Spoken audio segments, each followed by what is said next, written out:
Well, tonight we're piecing together information we have, including phone transcripts from just minutes after the crash. Good to have you back, everyone. I'm Dan Janik. And I'm Emily Voles. In those transcripts, the other driver admits he may have caused the deadly wreck. NBC 10's Ryan Medeiros spent the day going through those documents. He joins us now in studio with what he found. Ryan. Well, Emily, Dan, there's a lot to digest here, piecing together the timelines of a self-described drag race and a deadly brake check. It's detailed in a full-on confession to police, and it all started with the honk of a horn.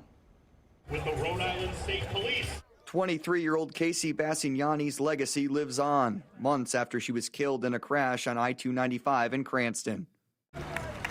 As troopers ran a 5K to honor the late state police captain's daughter back in April, a court case was developing.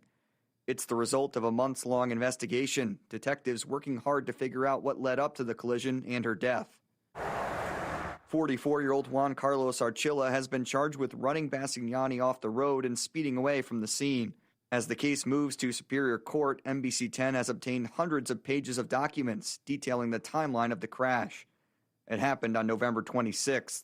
Minutes before he pulled onto 295, police have video of Archila weaving in and out of traffic on Route 6. Footage from flock cameras has him at about 88 miles an hour, not long after 3:30 in the afternoon, just before he reaches Bassignani. Here's where the eyewitness accounts come into play.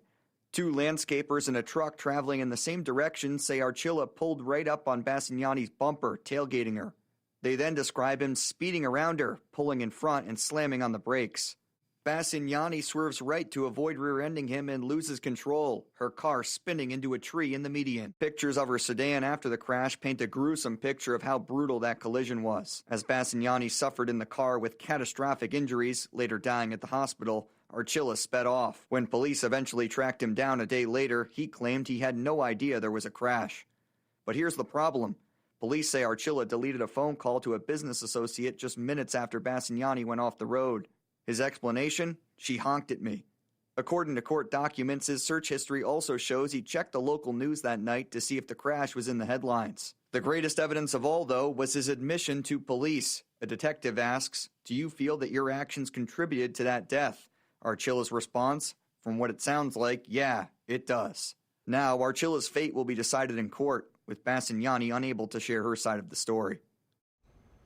Now, to make matters worse, when police were searching Archila's phone for evidence of the crash, they say they found multiple files of child pornography. That will be a totally separate case. As for the crash, lawyers from both sides are set to meet September 1st for a pretrial conference. In the studio, I'm Ryan Medeiros, NBC 10 News.